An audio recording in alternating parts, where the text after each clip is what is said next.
Hi, everybody. This is Toni and Marcolini. Welcome to the podcast. It may interest you to know. Today, I have Peter Kiesewalter with me. And I'm really excited to talk about the Moth Project with him. There's a much bunch of other things as well. But I think he kind of married, science and music, which is, always fascinating. And I thought we could all learn about it directly from Peter. So welcome, Peter. Hi, Tony. How's it going? Good. Today it's going okay. Good. So let's talk about your background. I mean, I want to get into the Moth Project, but I'm sort of interested in what led you to the moment. Oh, that's a long story. The short answer is the pandemic, right? So I have three kids. I live in Brooklyn. Pandemic hits. I grabbed my three kids and Whitney, who's my partner in the Moth Project, and we went to the family cottage up in Canada just to get away. New York felt like one of those bad movies where are they going to wrap this island in a curtain right now, like that movie Contagion or something? So it was Right. quite alarming at the time. My family in Canada was saying, "Get out of there, come here to the cottage." So jumped in the car, headed to the cottage, and my little brother, who is an interpretive naturalist, park ranger, for lack of a better word, brought his three kids to the cottage. So we hung out there for the summer, and he had taken up mothing that summer, which is a word. It's a thing. It's the new birding, really.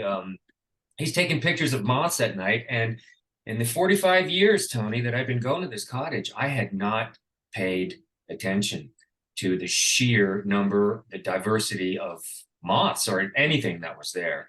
So on one night, for example, he documented 87 different species of moths. And I was, I had taken up fretting that summer because I was freaking out over what I was going to do for the rest of my life. All my work had been canceled, and we didn't know, are we ever going to be allowed to play music in a room for people anymore? So Well, slowly over that's true. You have a music background, right? Just That's, to oh that. yeah. I moved to New York 25 years ago to I'm a musician. I have a degree in classical clarinet and jazz saxophone performance.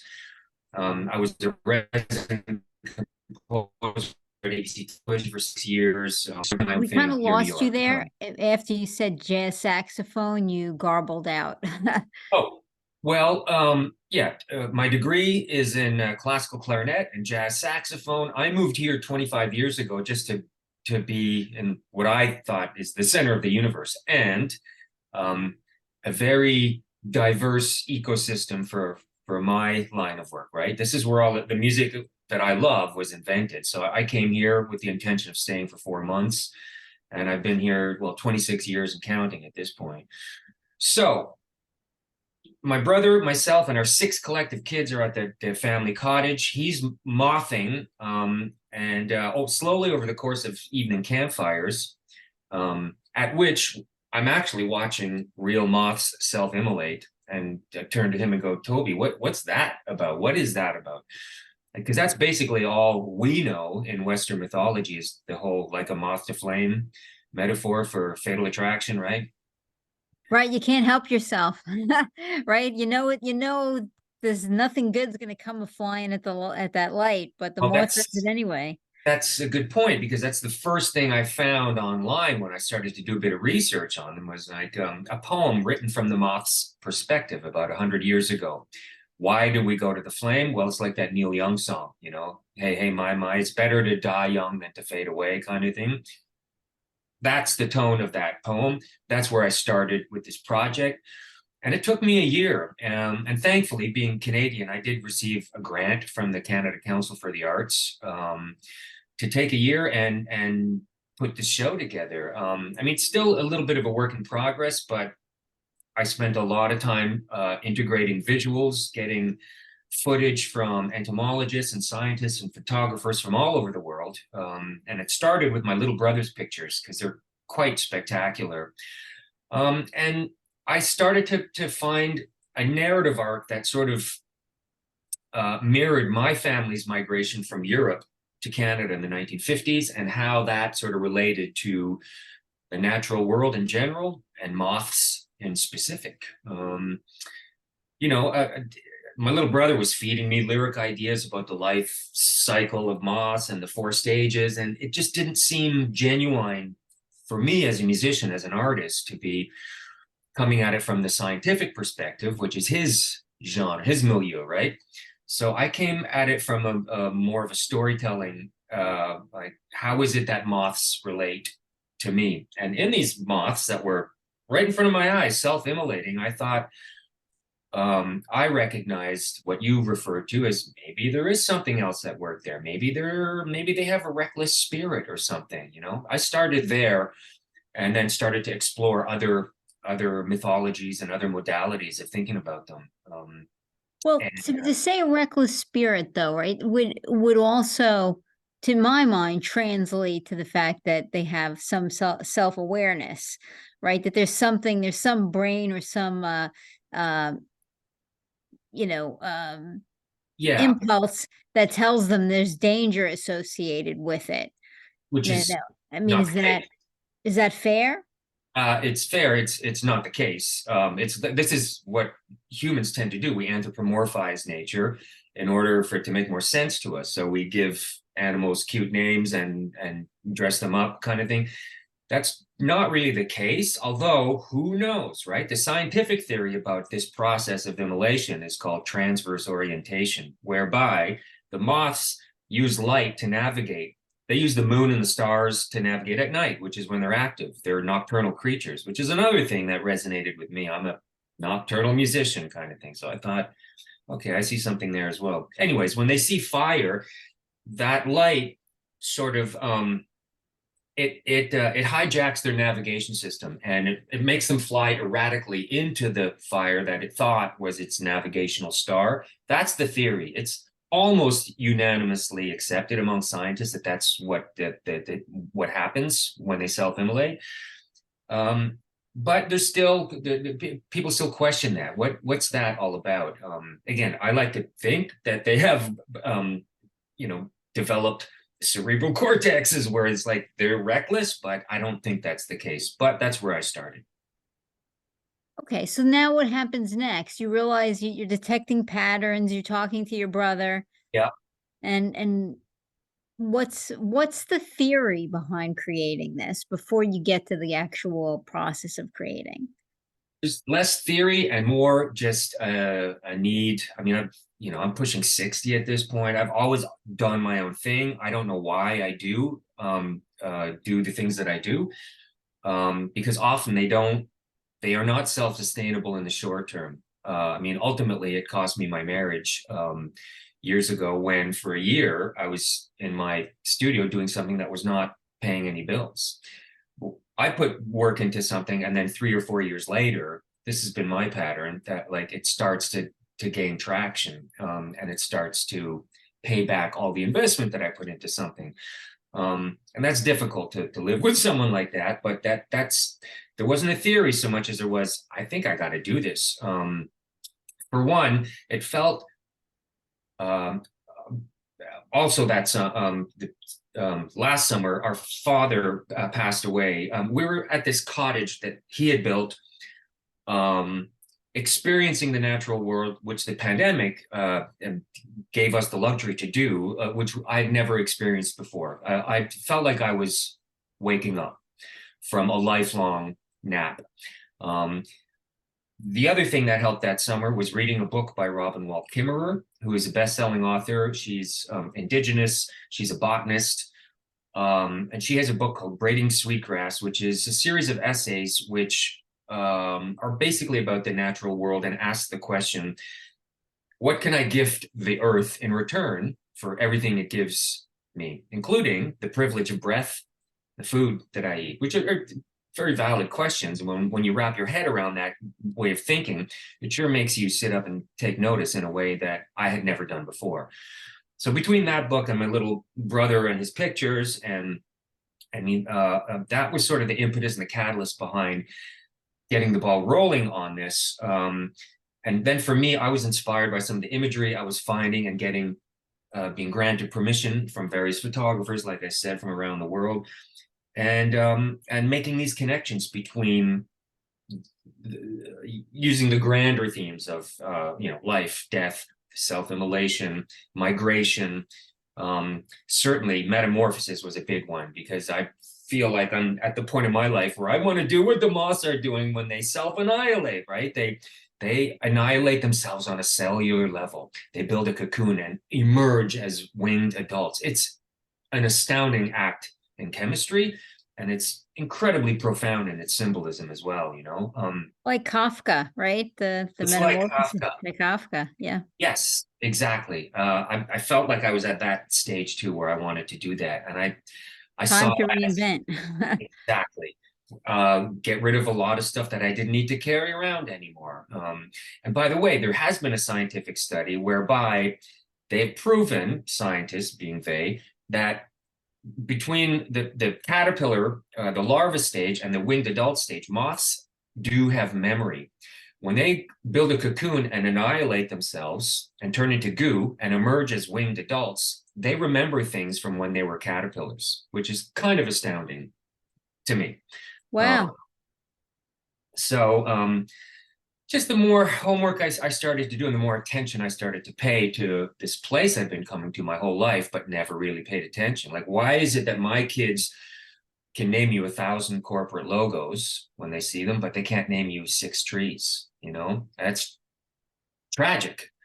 And this is everything I was reading in the book. It was just an awakening for me, and a moment in time where I wanted to make art that meant something to me on a personal level. So the telling of my family's story seemed, given the declining health of my father, where we were at the cottage that we had been coming to our whole lives, that I had helped build, in the midst of incredibly beautiful nature up in the Canadian Shield on a lake.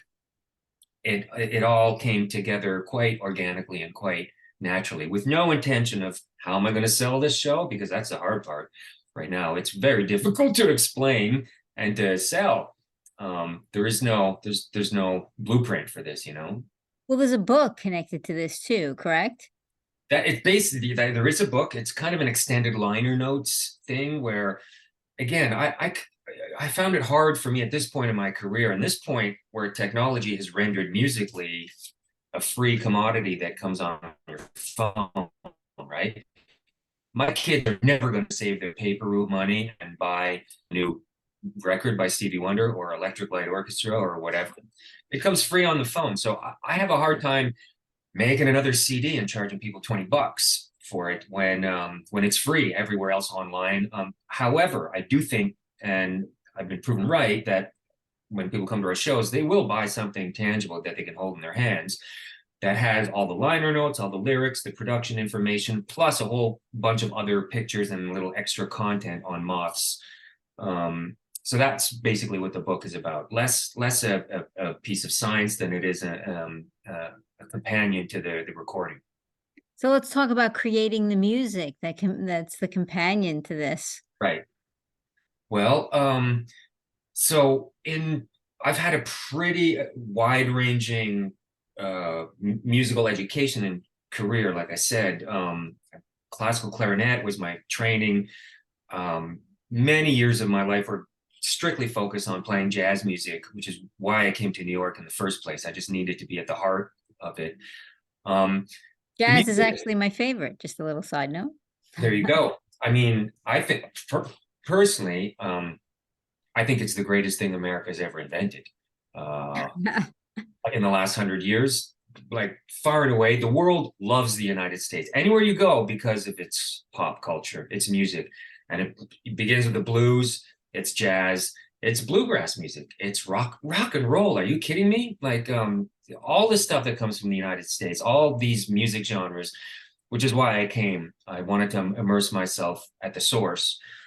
The music in the show is eclectic. It's ranges from solo unaccompanied Bach to a Joni Mitchell tune, a tune by Chick Corea, original songs written as metaphors for various stages of the moth's life, pheromones, migration, emergence, songs that on a literal level might appear to be about the moths, but on a metaphorical level are really more about myself and my family's experiences.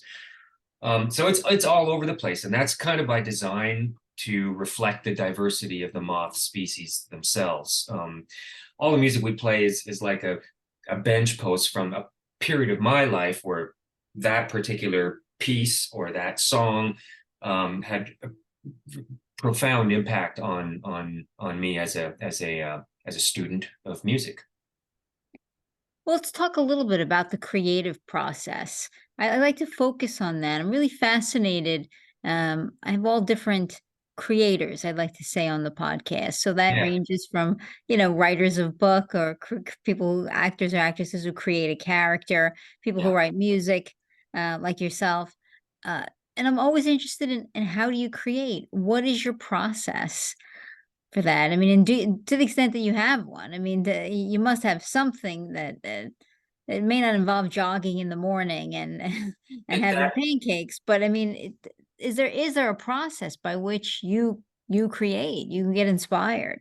I always remember an interview I heard with Jerry Seinfeld once, and the question basically was, what's your process? And he says, I go to work. I go to work. I sit down every day at the same time, and he'll work 6 to 8 hours on writing jokes, you know.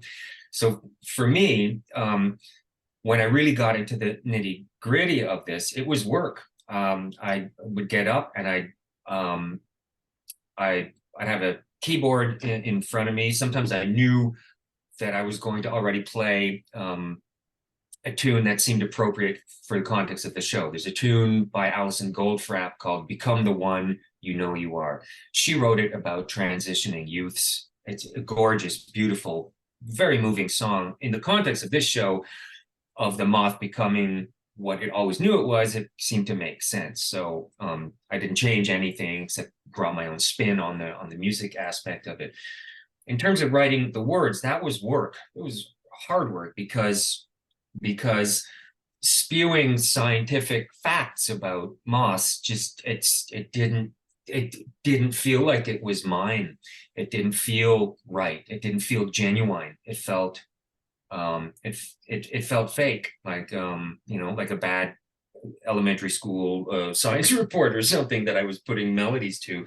So I had to find ways to literally describe of the pheromones that a moth emits to attract the male moth. At the same time, trying to find metaphor to make it appear that this song was actually a beautiful love song that I was singing, and that was work. That I, for weeks at a time, I would come and write and scratch out and write again and turn the microphone on and see how that sounded. Listen to it the next day. The jogging thing really does help. Things do come to me as I'm running.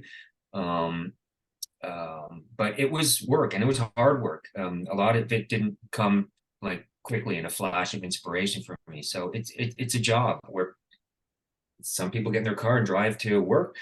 I get up in front of my keyboard and turn it on with a notebook in my hand, and for me, some of the tools are definitely a rhyming dictionary. I do like a more old school approach in terms of the scansion of syllables to rhymes. I'm kind of old fashioned that way. So I try to see what with metamorphosis or pheromones or whatever. I'd start there, piecing things together one line at a time. But it was work. It was work. Sure. And then like recording, obviously the whole thing. Yeah. It's Yeah. quite a So process. it is, and if you hear on the record, there's a lot. There's a lot of information on there.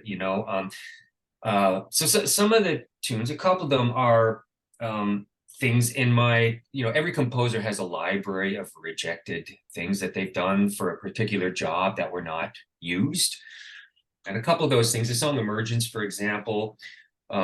A TV show approached me once, and this is someone I'd worked for before. So this seemed less like a thing I was doing on spec for them and more like they wanted to redo their TV theme. And they gave me the direction of they wanted it to sound like a Michael Jackson track Don't Stop Till You Get Enough. They wanted that tempo, that groove, that instrumentation, that vibe. And I went to town on it. I actually hired musicians, I paid musicians, and I thought it was killing this version of this TV theme I did. It ended up, and much to my chagrin, they said, I think we're going in another direction. It sat on my hard drive for a decade. And then for the song Emergence, I wanted it to be a celebratory sort of coming out tune that on the one level is literally about a moth coming out of its cocoon. But the visual treatment I did with the visuals in the show and the spirit and vibe of the music itself suggested that, this could actually be a disco anthem for coming out, for like a young gay person coming out of closet kind of thing, So in that case, that was something that I had done 10 years ago and then quickly adapted for this show.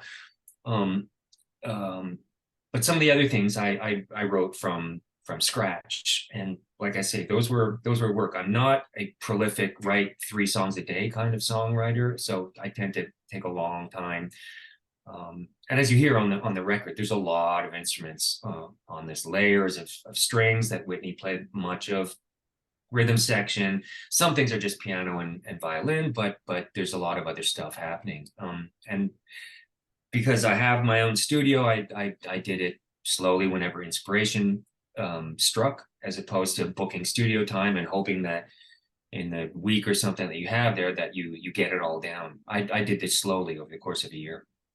Sure. Yeah. So let's talk about now this launch. Yeah. So it must be pretty excited. I mean, it's finally come to fruition. In that sense, yeah. And on the other hand, Toni, this like the work begins now. That like you know what we all have to be these days. We have to sell ourselves now. The paradigm of this business, my business, the music business, has undergone drastic changes in the last 5 years, the last 10 years. Used to be I would sell records and I could make a living off of selling CDs at shows and in stores. That doesn't exist for me anymore as an option. And we all have to take on a million other jobs that the label used to do or managers used to do. I think we're all our own PR departments, our own booking agents. Rightfully so, because the business is broken as it has existed for a few decades, So that the show is there in a form where we can go out on the road, we can play in clubs, play in theaters, screen rooms, outdoor botanical gardens, museums, and galleries, corporate events. We have a show. We can go out there and do it. The work in getting the word out and booking those shows, that's the hard part. And that's what I'm in the thick of right now for booking next year and beyond. The show is evolving a little bit, and speaking with people like yourself who can get the word out and help me describe what it is the show is all about. It's hard to describe. Well, and you have Robin Wall Kimmerer, right? Lending, Yeah. I guess you could say, her voice to it. Yes, voice, words, and the most important thing was blessing to me.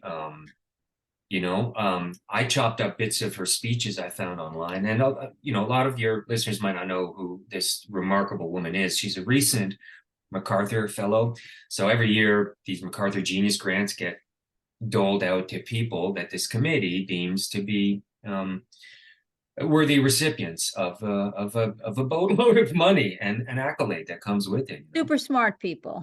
Super smart, creative people who Yeah. resonate on a very high vibration level, And this book of hers is it's celebrating its 10th anniversary now at this point. It's sold over 2 million copies around the world, which for a book about plants is kind of remarkable. Tracking her down took me 6 months. It was impossible to get a hold of her, even through her publishing company, her PR people. They had no idea what it was that I was asking for. Even in my most clear, concise English, they could not understand what I was asking for was permission.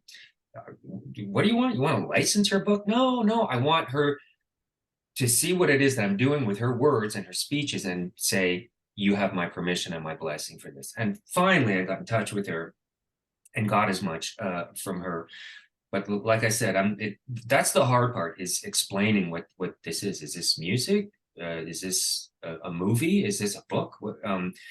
It's a live multimedia show, two musicians in front of a huge screen, and we wear white and kind of disappear into the images that are projected onto us. So from start to finish, it's the pictures and the sound are very much integrated. So and all the interstitial between the songs and the music have this loose narrative arc again about my family's story. So it's right at that intersection there of art and science, as you mentioned earlier. Well, sure. And there's a lot of that, like with climate, Yeah, change and the like. There's a lot of connectiveness between music and science these days. yeah. So I sort of looked at your project as an extension of that. Yeah. I mean, Right. we're hearing, I'm sorry to interrupt, but we're hearing from scientists right now that their their way of disseminating information is going through a pretty profound change right now. Gone is the modality of throwing information from an expert to listeners, like on a nature hike. What you see here is that doesn't work anymore. It doesn't work. So who better than artists to turn to help make something, information like that, entertaining and resonate on, as they say, hearts first and then minds, hearts first. Sure. And I think the obvious is that you have the method of reaching a lot more ears, uh, than most people. And maybe this is a generalization that is not necessarily welcome, but most people don't go in search of science. For the most part, it's the science they stumble upon. I think you're right. Right. So, I mean, I think that they're reading a book that mentions something, even fiction, in the course of the fiction they're reading, Yeah, or they're listening to music, or they're musicians, or their favorite artists, or maybe there is a movie, yeah. something that draws their attention to this, whether it's a study or what's happening, and that's how they get interested. That's how they investigate. You hit the nail So, on the head. Yeah, yeah. And there are authors that write from a perspective, even fiction. I mean, Barbara Kingsolver just won the Pulitzer for a book, and her writing generally instills a sense of awe and wonder in the natural world, right? There are a number of writers that do it. So you're not getting a piece of fiction, but also a perspective that diverts your attention to the natural world. You know, Getting the majority of people on the planet to actually believe science is another question. As you mentioned, people don't go looking for it, and when presented with it, they still won't believe it, which is hilarious because science is, in essence, truth. Um, so is art at its core. Art and science. Why are they they're so? capturing two different things, though, right? Science, it's in my mind anyway. Science is there to have testing that's reliable, provable, Yeah, with a methodology to it. yeah, Art is you're trying to capture in your butterfly net feelings, right? yeah, Things that, that's the whole, right? The purpose of art really is to make you emote, yeah, is to capture, hate and love and passion and jealousy and joy, yeah, all of those things in the same net, and show people like we're connected, right? We're connected by these range of motions that the majority of us all experience during our lifetime. yeah. So I think when I see art, whether it be a painting or a book or a piece of music that I'm listening to, somehow you've captured, an emotion that I can feel through the experience of how you've expressed your art.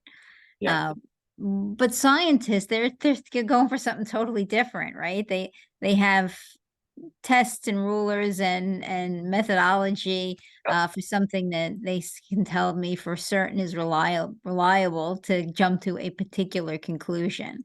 Uh-huh. Yep. So then, I mean, I think that what about marrying those two concepts or putting those two concepts together I mean, you just got to stand back and watch the fireworks, right? Bingo.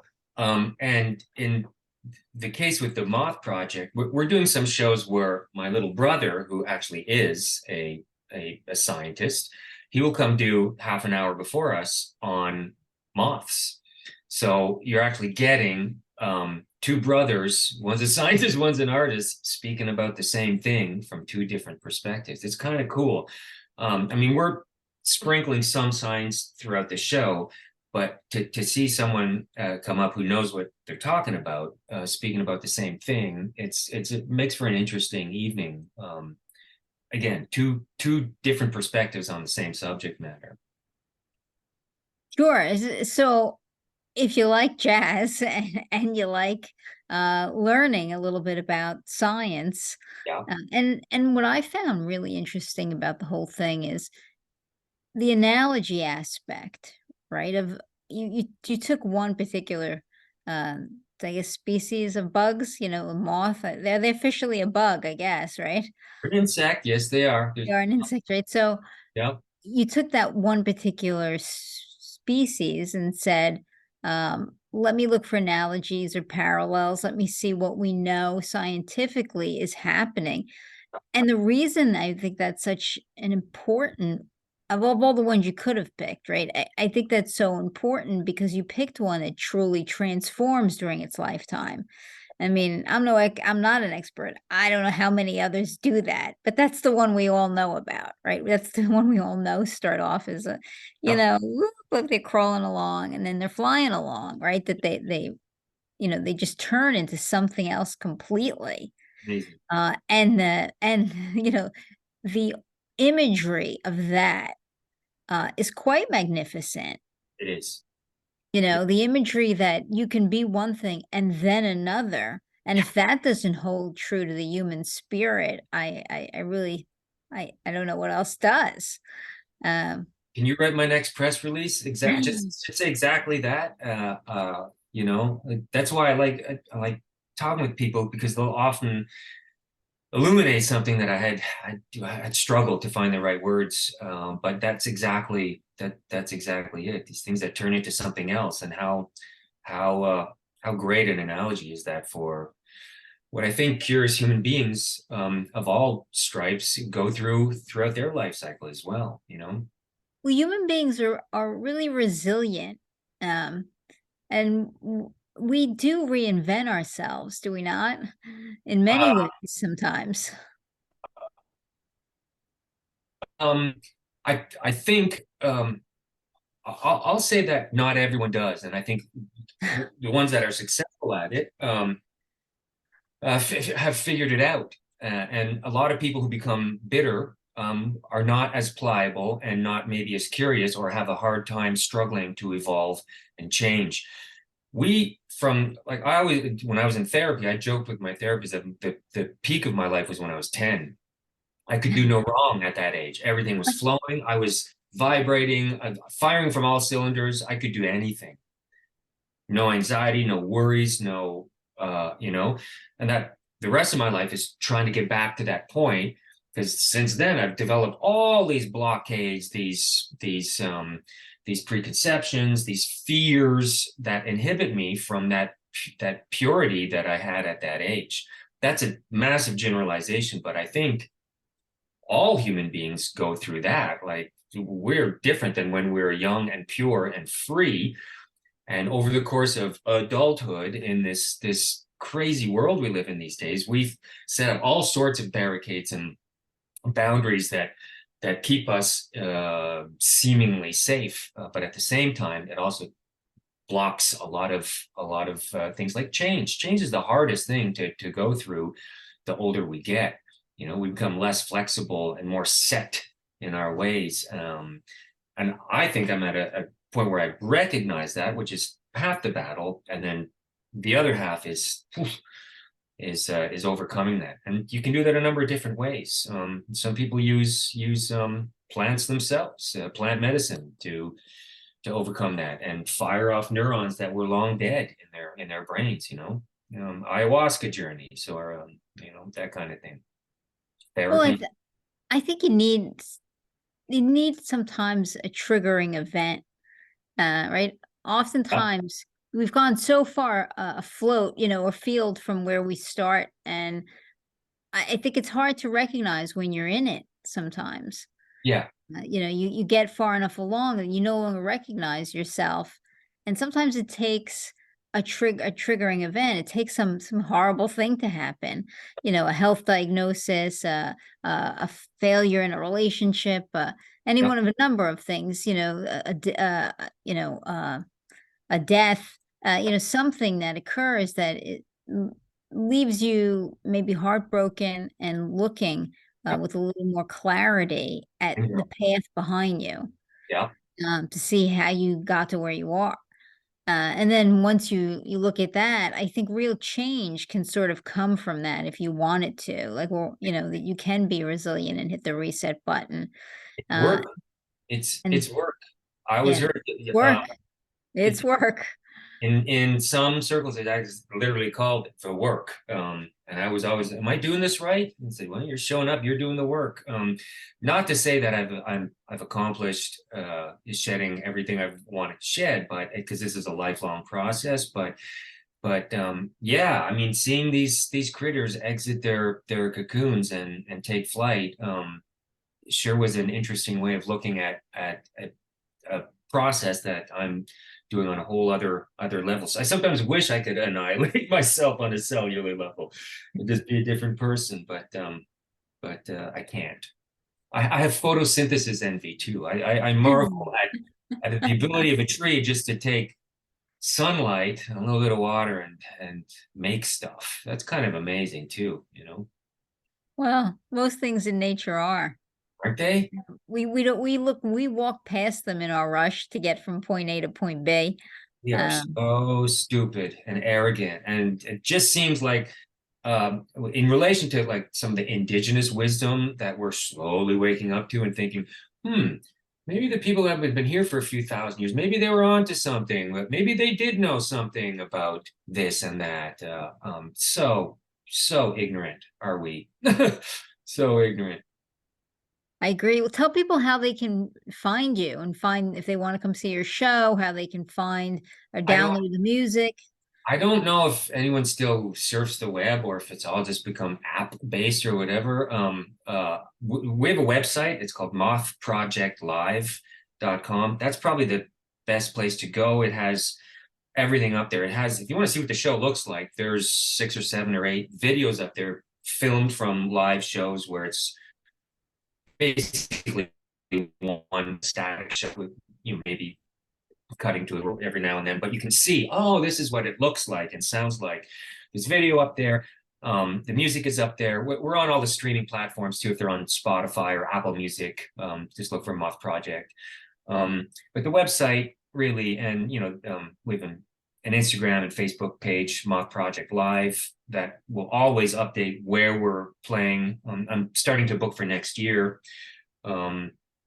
We've been going to some conferences. I just got back from Little Rock, Arkansas, from the annual NAI conference, National Association for Interpretation. So it's 1,000 park rangers from across North America come together and say, well, how's it going, everyone? What are we doing this year? Kind of thing. I'm there with my booth. We actually perform there, and the park rangers come, well, we need to bring you to our park. So I'm booking shows that way. Similarly with museums and also the traditional music venues that I've been touring in for 40 years, which is clubs and theaters. All that info will be updated on the website. It's really the best place to see what we're up to and what we're doing. Well, I highly recommend people check this out. It's a symphony for your brain, really. Um, you just get this opportunity to use your mind, to learn something new, maybe, and to truly enjoy the music. Oh So yeah, right. There's music. there's music, especially if you like jazz. Which you do. I love it's my favorite. And there's a lot of jazz lovers out there. So if you like jazz, this is an opportunity to do something different. Yeah. Right? It's not just like going to a concert. There's a Um, whole other component to this. yeah. The visual thing Um, is kind of spectacular when people are kind of surprised by it, that start to finish integrated. It's like one long film basically. We're projecting onto us, and again, kind of disappearing into the image and interacting with these moths that are 12 feet by 20 feet large, slow motion flight at 6,000 frames per second, seeing the the dust and the scales and the fur on them. I had no idea these things were so furry. They're incredible. So, I mean, I definitely encourage checking it out. It's for people who are in New Jersey, New York, New Jersey area. A lot of people check out the like Liberty Science Center, and that's Yeah, the whole reason people are drawn to the science. yeah, And oftentimes they'll have, even some things that involve music there, and yep. there's just something to it, right? There's something to the companion to those two items. So I'll make sure the link gets put up Thank you. um, with the podcast. I Yeah, want to thank Peter for joining me today and to talking about this project. It's very creative, very interesting, and I'm glad I got the opportunity to get the behind the scenes info on it. Tony, thank you so much for having me today. It was a pleasure. Thank you. I'm gonna say goodnight, goodbye for the podcast. Adios.